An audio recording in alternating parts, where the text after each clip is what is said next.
খেজুরের বিদ্যাপীঠে আশা কর্মীদের গাড়ি আটকানোর অভিযোগ উঠল পুলিশের বিরুদ্ধে। আশা কর্মীদের 3 জন স্বামীকে আটক করে পুলিশ নিয়ে যায় বলে অভিযোগ।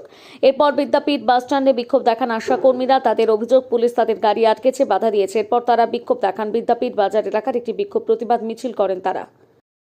বিক্ষোভ করার জন্য এখানে বিদ্যাপীঠে এসেছি। আমরা অ্যাকচুয়ালি বিক্ষোভ করার জন্য আসিনি। আমাদেরকে মাননীয় মুখ্যমন্ত্রী আমাদেরকে ডেকেছেন যে আমাদের দাবি জমাগুলো সঠিকভাবে যাতে আমরা দাবি জমাগুলো পাই, সেই জন্য আমাদেরকে ডেকেছে। আমরা এর অনেক আগে আমরা গেছি, আমাদেরকে শান্তভাবে বলেছিলেন যে আপনাদের জন্য আমরা ব্যবস্থা করছি, আপনাদের পারিশ্রমিক সঠিকভাবে দেওয়ার জন্য আমরা ব্যবস্থা নিচ্ছি, চিন্তা ভাবনা করছি, আপনারা ধর্মঘট তুলে নেন। এর আগে আমরা 5-7 বার গেছি, আমাদেরকে মাথায় হাত বুলিয়ে বলেছে আপনাদের কাগজপত্র সব রেডি হয়ে গেছে, আপনাদের পারিশ্রমিক দেওয়া হবে, এই বলে আমাদেরকে সান্ত্বনা দিয়ে বারবারই পাঠিয়ে দিয়েছে।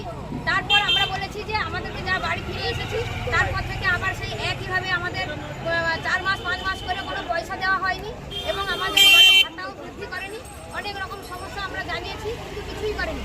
তারপর আমরা 7 জানুয়ারি গেছিলাম, আমাদেরকে বলেছে যে ঠিক আছে আপনারা 21 তারিখে আসুন, আপনাদেরকে নিয়ে বসবো।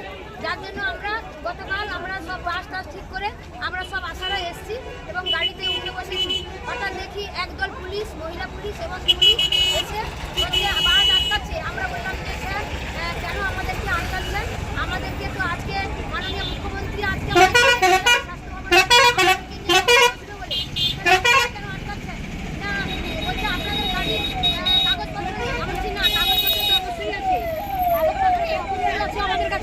গাড়িতে কাগজপত্র আছে না, ও কথা জমা দিতে পারবে না, এই বলে আমাদের যারা হাজবেন্ডরা ছাড়তে এসেছিল আমাদেরকে স্ট্যান্ডে, তাদেরকে ধরে মেরে একদম থানায় নিয়ে চলে গেছে এবং আশাদেরকে মেরেছে, আশাদেরকে ছুটিয়ে ছুটাচ্ছেন। এটা কি ধরনের নির্লজ্জ ব্যবহার? এটা আমরা কার কাছে জবাব চাইব? এই মাননীয় মুখ্যমন্ত্রী আমাদেরকে দেখেছেন, উনি আবার লোক পাঠিয়ে দিয়ে আমাদেরকে এইভাবে রাস্তাঘাটে মারধর করছেন। এটা কি ধরনের নির্লজ্জ ব্যবস্থাপনা? এটা কি সমাজ? না, এটা কি মানুষের ব্যবহার? এটা মুখ্যমন্ত্রী এবার আমাদের জবাব দিক, কেন আমাদেরকে ডেকেছেন আর কেন আমাদের রাস্তায় এইভাবে অন্যায়ভাবে দিচ্ছেন? কেন আমাদেরকে এরকম করছেন? আমাদেরকে কেন অন্যায়ভাবে এইভাবে রাস্তায় ধরে পুলিশ দিয়ে?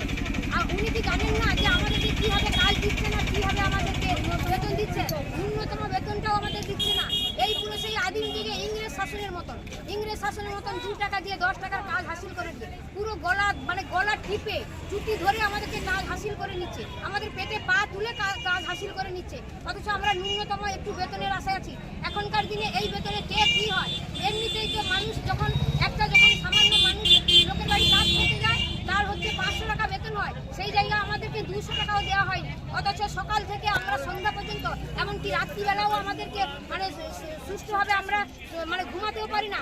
এই ডেলিভারি, এই কিছু কোথাও কিছু হয়ে গেলে আশা টুটি ধরে চেপে, কোথাও কোনো মা বাচ্চা ডিস্টার্ব হলে আশাই তাকে জবাবদিহি করতে হয়। তাহলে এত বড় একটা আমরা প্রাণের ঝুঁকি নিয়ে এত বড় রিস্কের কাজ করে, এত বড় গুরুত্বপূর্ণ কাজ করে স্বাস্থ্য দপ্তরকে আমরা এতটা আমাদেরকে আটকে উনি কি বুঝাতে চাইছেন? কোনো রকম চাহিদা নেই। এদিকে